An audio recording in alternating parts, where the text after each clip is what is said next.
We hope you enjoy this episode of the Modern Divorce Podcast. But first, an important message for our listeners. Embarking on a new chapter? Zach Nutzman of the Darwin Wall team at Realty One Group is your go-to real estate expert in Arizona, specializing in guiding couples and families through their real estate needs while experiencing a divorce. Modern Law's trusted partner, Zach, brings expertise, confidence, and compassion to your real estate journey.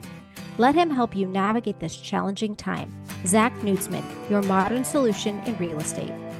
Visit ZachSellsAZ.com to get started.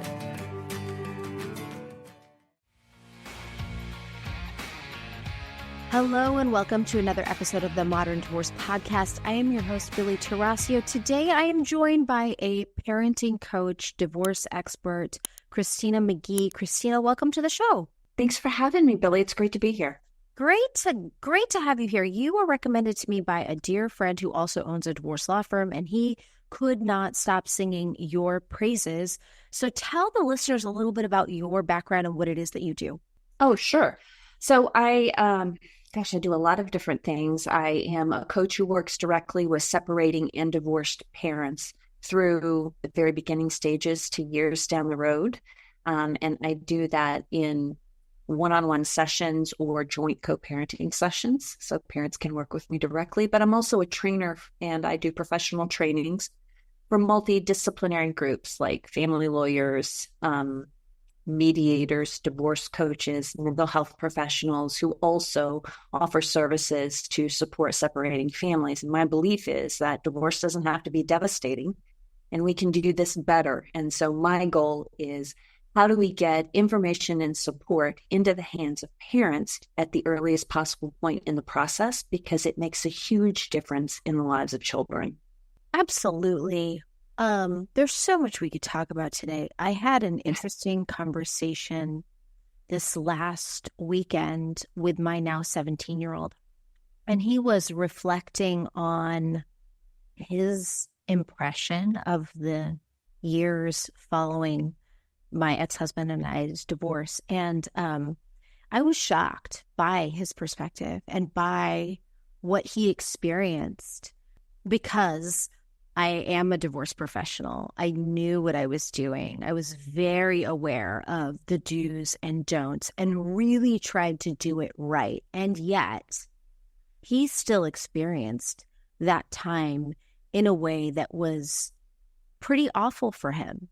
And so the more education we can get, the better. And I don't think, I don't have it figured out. So if you can help, now, we're on the backside, Mm-hmm.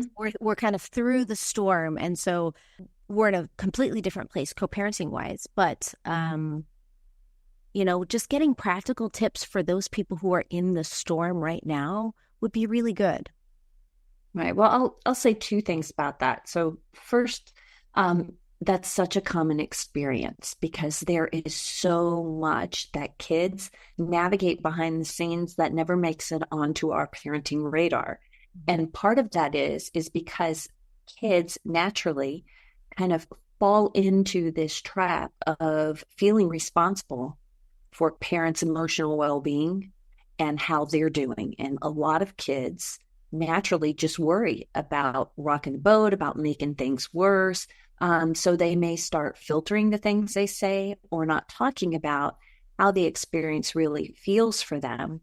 Many parents hold, and they don't mean to, but they hold a narrative, that, things are better this way, or we're going to be okay, we're going to thrive. And kids want to support that narrative. Mm-hmm. And so they don't talk about how it feels for them, and they don't talk about the stress or, burdens that they carry. Mm-hmm. So I'm not surprised that, your son had a completely different perspective that was really surprising. So I think the first tip for people that are in it is find ways to reassure your kids that it's okay to talk about all of it. And the way we do that is not just saying it, but also paying attention to our reactions to what they do share. Mm-hmm. Are we able to step into a place of validating their feelings? And it's important to realize that validating their feelings doesn't mean we have to agree with them, doesn't mean we have to share that perspective, but we're open to understanding why they might feel the way they do and reassuring them that that's understandable, that's normal. Oh, of course, I get it. That makes sense. I can see why you might think that or you might feel that way. A lot of kids do. Mm-hmm. And by continuing the conversation, we give our kids the opportunity to feel like they can talk about it in a very normal and open way. I had a mom that I was coaching, and she said to me, Christina, she said, I am really, really distressed. She said, it's like 2 years out and my kids are still talking about the divorce. Yeah. Like they'll just bring up questions and they'll talk about what it was like when we split up. And she said, I have to know, what am I doing wrong? Yeah.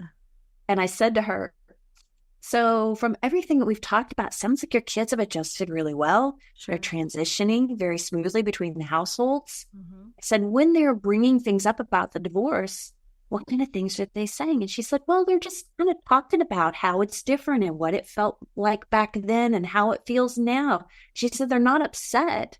They're just talking about it like they're talking about school. And I said, well done, Mama. Like that's the goal, right? Yeah. We want kids to be able to talk about it as a part of their lives. Sure. And I think the same way, like our divorces, I don't know if you're divorced, but if you go through a divorce, it is a massive life event. There's pre-divorce and post-divorce. It's, like 2 different universes. It's almost like, being in college versus working, like it's just completely different universes. And I think for our kids, it's the same way.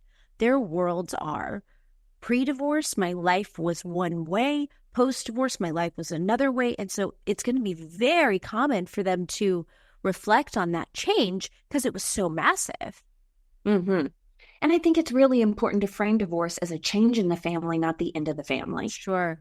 Right. There are phases. You're absolutely right. And it takes families anywhere from 1 to 3 years, sometimes even longer, depending on the level of conflict, to kind of get back to that new normal. Mm-hmm. But the important thing for parents to remember is divorce is not an experience that happens in children's lives.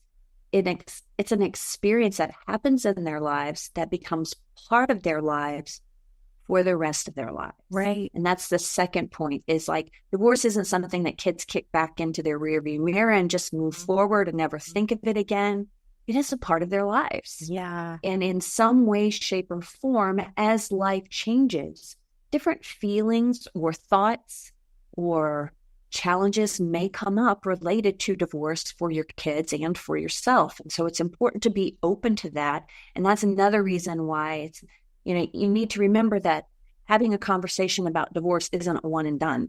It's an ongoing conversation from the time it happens for really the rest of their lives, even as young adults, right? Things are going to come up. Absolutely. Now, you mentioned you work with divorcing couples, both when they're going through the divorce and years later. Mm-hmm. Do you usually work with both people or one person? So it depends on the circumstances. I would say that more often than not, I'm coaching one parent because the vast majority of clients that I work with are kind of falling into that special, really difficult, high conflict circumstance where there's a parent who's maybe struggling with addiction issues or mental health issues or has a high conflict personality. There's just a lot going on, and these parents are really trying to show up for their kids in the best way possible to minimize the conflict, and they just don't know what else to do. And so they're looking for support. I do have couples that come to me often in the very early stages that are very clear, like, we want to get this right. And so I may work with both parents in those circumstances on how do we have that conversation, that very first conversation with kids? How do we frame it? How do we plan for it? How do we transition from one home to two? What's that going to look like for your kids? And really lay the groundwork. And I have found that that's really the defining difference for lots and lots of families. Like what you're doing in those early stages makes a huge difference on where you end up down the road. Yeah, I couldn't agree more. If you're sitting in a place where you're facing divorce, you and your spouse are sort of okay. You're sort of okay. I would highly recommend you seek out somebody like Christina to help your kids along, because getting everybody on the same grieving journey is really important, right? When one person exits a marriage and the other person's blindsided, it's very difficult to have a peaceful divorce. They're just, you have one person who's done and been done and processed the end of their relationship and one person who's blindsided. It's just incredibly difficult. And I think the same might happen for children if mom and dad have completely processed this divorce and the children are blindsided. That could be really hard for them. Well, what I'll say about the grief and loss, and that's a really interesting point, because while the whole family is going through the divorce experience together, more often than not, everybody's in a different stage and experiencing in a different way. And I think it's really critical for parents to get some support around understanding that and acknowledging where they are and where the other parent is, where the children might be, and that it's not like a linear process. Like you don't go through this stage for 2.5 weeks and this stage for 2 weeks, and then you're home free. It is a very fluid process, and they're going to be, as things change within the family, as you move forward with a transition, you're going to take 2 steps forward, 1 step back. Things are going to get stirred up. And the better you are at recognizing them and acknowledging them and using that information to kind of inform how you respond to one another, how you communicate to one another, how you show up for your kids can make a really big difference. I can't say it enough. I think using a professional to help you with this process is definitely worth it. I want to ask you about a situation. I had somebody come see me the other day, and she's been doing 50-50 parenting with her ex, and they have 3 kids, and it's high conflict, and it hasn't gotten any better. And it's like 3 or 4 years out, and it's so bad that she is thinking about moving out of state to create more space between her and her ex and hopefully minimize the conflict. He has moved in down the street. There is a history of domestic violence. And she just gave me some examples. Like the 15-year-old boy now has completely been turned against his mom. He's involved in some things that probably constitute conduct disorder. The 15-year-old, has become violent with mom. So you've got that. And then there's 2 other teens. And dad will do things like say it's okay for the daughter to go on a trip. And then the night before, tell mom, if you don't do X, Y, and Z, daughter can't go. And I'm telling her that you're not letting her go. That sort of thing. So if somebody feels like they're in an impossible co-parenting situation, where as much as they try to protect their children, their ex is hell-bent on hurting their children to hurt them, what do you suggest? I would say get some support for yourself ASAP. And here's the reason. Because while you can't control what the other parent does or doesn't do, what they say, how they engage with the children, especially with high conflict, how you respond, how you give your children a context for understanding their experience is really, really critical. Because the problem is there are a lot of things, parents with the very best of intentions, there's behaviors they engage in that make the situation worse. And so with high conflict, you really need to pay attention to, first of all, what's the payoff? Because more often than not, the conflict becomes the new way to maintain the connection. So instead of passionately loving each other, it's I passionately hate you, right? And it's intoxicating and it's strong. And so as long as you're feeding into the cycle of gauging how you react by what the other parent does or doesn't do, then you're caught in the trap.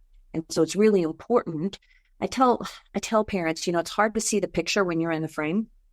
And so how can you get someone that's outside of the frame of your life to give you the perspective you need to really get some clarity on the situation and be able to take very focused and intentional steps towards minimizing the conflict?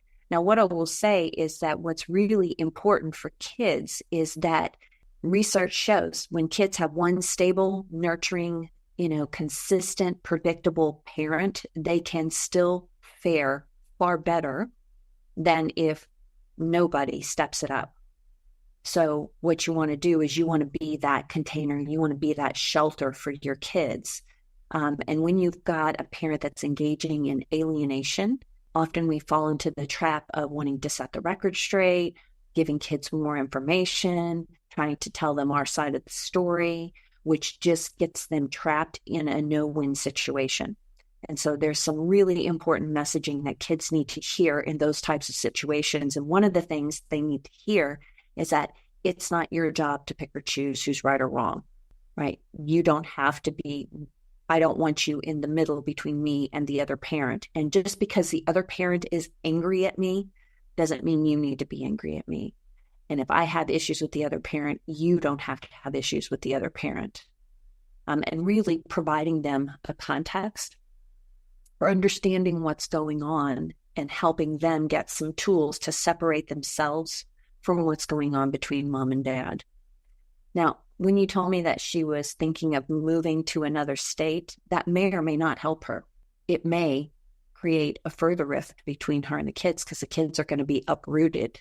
And that connection, that programming that dad has engaged in isn't just going to disappear because of the distance. If anything, it could make it much harder. So I would really encourage her to be thoughtful about that and to perhaps seek support, ask somebody to work with her directly on how she can make things better in the right now before making that choice. Yeah, because it's pretty massive. And I know some people who do live out of state from their, fairly controlling, narcissistic-like exes, and the space is nice.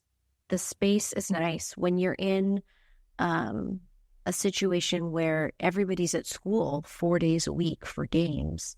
You're constantly interacting and constantly engaging. There's all this opportunity for conflict. And so let's say you've got a situation where there's all this opportunity for conflict. And how do you create that space and distance to not add fuel to the fire? Well, it doesn't always require space and distance. Sometimes it requires being able to set limits and to really be very intentional about how you're responding to the other parent, right? So it requires making some changes on your part first. And it's important to remember that not all conflict is created equal. So in the early stages, it can look like you have a very high conflict situation. The emotions are strong. There's a lot going on there. It doesn't mean that things can't shift when you make different choices about how you engage with the other parent and how you're supporting your children. With cases like you just talked about, where the conflict is really high and sustained, and it sounds like this dad is like in it to win it, right? That's a different level of conflict where you may have to approach things differently. And what I would focus on is creating that space intentionally for your children. So, for example, if you know that there's a soccer game and the other parent is going to be there and it's going to be possibly a very tense and difficult situation. So what happens for kids is when they're at the soccer game, they're probably wondering, who do they go up to first? But the game is over. Are they going to make dad angry? Right. Is mom going to get her feelings hurt? How am I going to do this? Well, you can simply take that burden away from your kids by saying, hey, I know dad's going to be at the game. And so after you get done, why don't you go over and say hi to dad, talk to him, and I'll be waiting for you at the concession stand. And you come to me after you're done, and then we'll, go home. So there are certain choices you can make to take the pressure off your kids so they're not caught so much in the middle. But let's just take that example and make it harder, because that's easy. It's really easy. People, if you don't know that, you need to know that. Yeah. But let's say you tell your child, yes, go ahead and talk to dad first. I'll meet you over here. And then dad is saying, why don't you come with me? I'm going to go do this fun thing, even though it's mom's parenting time. Ask your mom if you can come and we'll do X, Y, and Z. it's just amping up the loyalty bind and the potential conflict. And now the kid has been placed in a situation where they have to go ask their mom if they can spend time with dad, and dad's put pressure on them to do it. And what should mom do in that situation? So if it's the first time it happens, mom might want to let the child go and not get into a power struggle with dad. It's happened once. So in anticipation for it the next time, you might say, after the game, here's the way things are going to roll. And if dad asks you, you can let him know he can talk with me. Have him call me, right? So you take the kid out of it as much as possible. And again, remember, there are going to be some situations where there isn't going to be a perfectly great answer. And so you do the very best you can. And this is probably one of the most profound things that I have ever heard of a parent saying.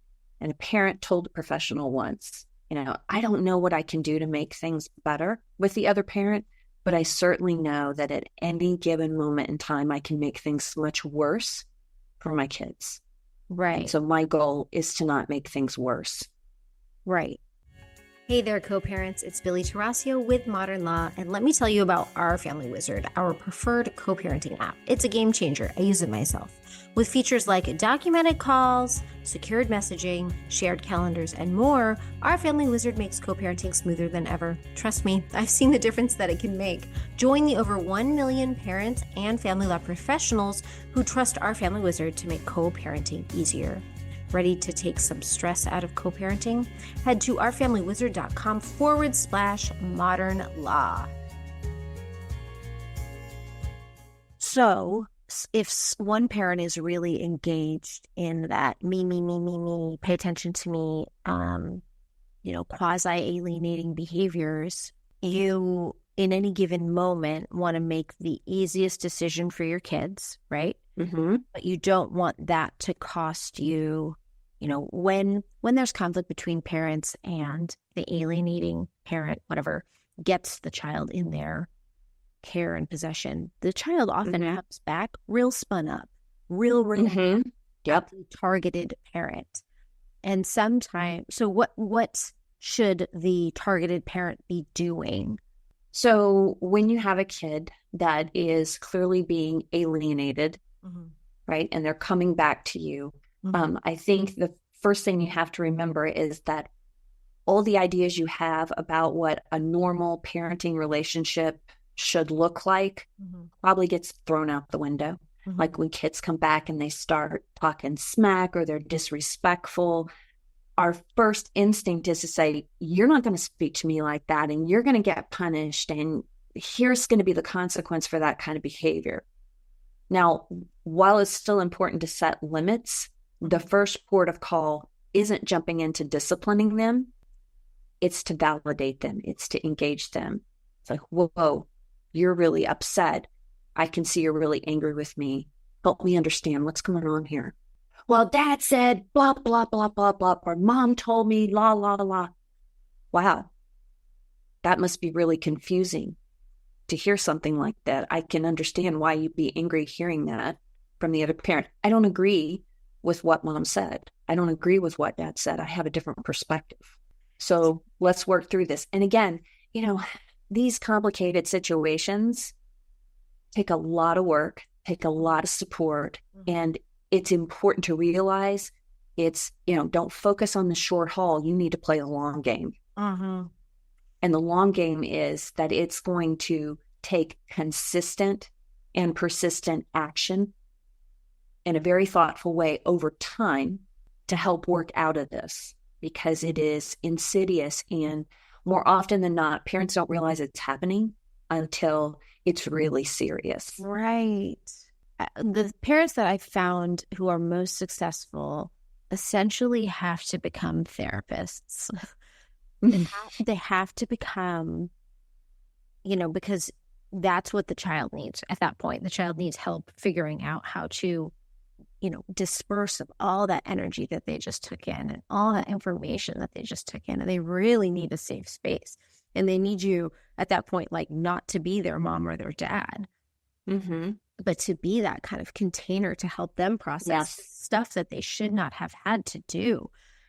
So you really need like mental health support, right? For the parent that's experiencing all that themselves so that they can Well, I provide. think you need a team for sure, right? And a therapist may be one part of that, but it's really critical that when you're looking for support, that you're finding someone that's experienced in dealing with the dynamics of alienation. And that's not your garden variety therapist or counselor, your garden variety coach. I deal with parents that are challenged by these kind of situations day in and day out. Yeah. But a lot of coaches don't. A lot of therapists don't. They don't really understand.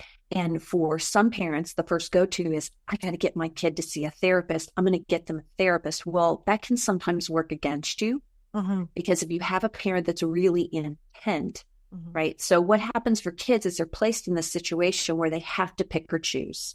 You're either for me or against me. Right. And they often see and have clear evidence what happens when you're against me from the alienating parent, because they see how the targeted or unfavored parent is treated. And so when they get into a therapy situation, it's not uncommon for the alienating parent to really campaign to want to control the narrative, to either, pull the therapist to their side or to put the kid in a situation where they're only going to say what they're told to say in those situations. And so really it's more about, if you want to be effective, not that support can't help a child, but you've got to be really careful about who you're engaging as that support person, and that you have someone in your corner that can advise you and walk through some of these circumstances and challenges that you're dealing with in a way that can give you actionable tools and things that you can do specific to your situation.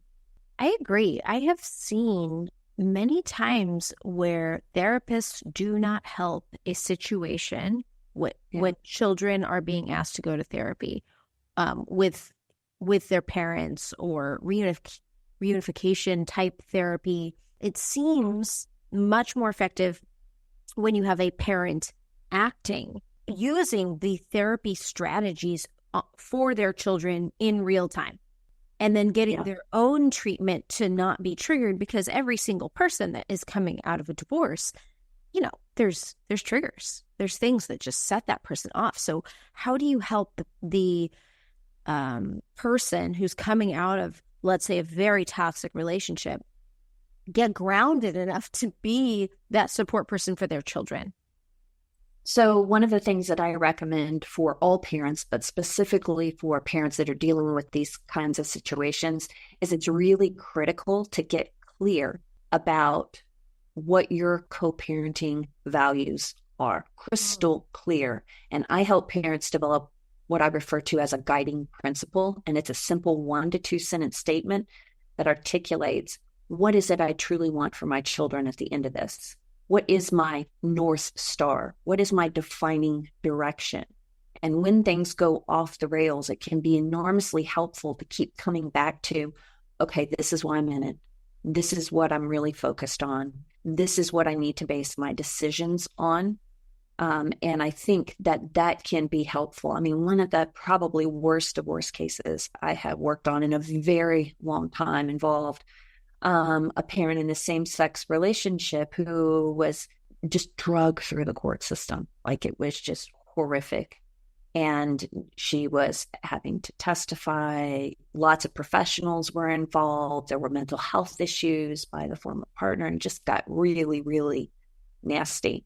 And she said that being able to continually return to, this is what I need to stay focused on, my kids, here's my guiding principle, was the one thing that really helped her get through it. Because when she felt like she wanted to give into the despair, the overwhelm, the, just insanity of it all, she'd keep coming back to, okay, this is it. This is what I need to stay focused on, and utilizing her support team. Okay, so if some people are listening and they're thinking, I want to create my guiding principles, could you give them some examples or a process for how they might start to develop their own guiding principles? So a guiding principle, again, is like a simple 2-sentence statement. So really thinking through when you think about what you want life to look like for your children at the end of this, like when you imagine your children a year out, 5 years, 10 years, what is most valuable and important to you as a parent for their future, then start crafting out some ideas, some words, and see if you can put together a sentence. So one might be, regardless of the actions of my co-parent or how I feel about them, I will stay committed to making sure that my children have a strong sense of family, feel loved, safe, and protected. Could be that simple. And then from that, you can step out. What are the actions that I can take that support that guiding principle? How long have you been involved in this type of work? Over 2 decades. Mm-hmm. And what drew you to it? Well, it certainly wasn't by design, I can tell you that. Back in the day when I started, I mean, people who were divorce coaches were like right up there with the Tooth Fairy and unicorns. So, I have a background in a master's in social work, and actually, my focus when I was in grad school was being a trauma specialist and working with children. And that's really was the focus of my career. And what I didn't realize back then is that the trauma I dedicate my career to would be divorce. Yeah. So I come from a divorced family. My parents divorced when I was a teenager, but really divorce wasn't something that was on my radar as an individual until I got married to my husband. And I became a bonus mom to 2 very young children. Mm-hmm. And at that point, I was pretty clear based on my own experience what I didn't want to do, but I didn't know what I should be doing. I really wasn't prepared. And so I started kind of looking for resources and ended up becoming an instructor for a mandatory co-parenting class that we offered in the Houston area. So when parents applied for divorce, they were required to take a 4-hour parenting course. And in some jurisdictions, they still require this. Mm-hmm. And I became an instructor for that course. And I did it for about 12 years. And I stood in with parents and I heard about their challenges and the things that they were facing. And I realized while it was a child-focused course, like how do you really get your children through this in the best possible way?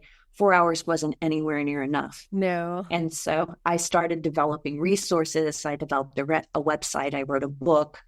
I created courses, content, started coaching, and now I'm training professionals. So it's just kind of evolved over the course of my career. But the focus has always been on using a child-centered approach and providing information and support along the way so that we can make the best choices possible. Wonderful. Okay, so Christina, if our listeners want to access some of these resources, where should they go? Oh, well, I'm glad you asked, because if you go to my website, divorceandandchildren.com, I actually offer a free resource guide for co-parents. So when you're in those beginning stages or you're dealing with a lot of conflict and you're not sure where to go, let's face it, there's a lot of chatter on the web and it's really hard to know who to trust, or sometimes looking for the support you need is just as overwhelming as the problem you're dealing with. Mm-hmm. So I encourage parents to go to my website, sign up for the resource guide. It's probably close to 25 pages of books for children, books for parents, need resources for dealing with high conflict. I've got some listed there, podcast episodes, information on specialized issues. So it's a great place to get started and finding some help for you and your kids moving forward. Wonderful. Well, thank you so much for coming on the show. I am quite convinced this will be a very, very popular episode.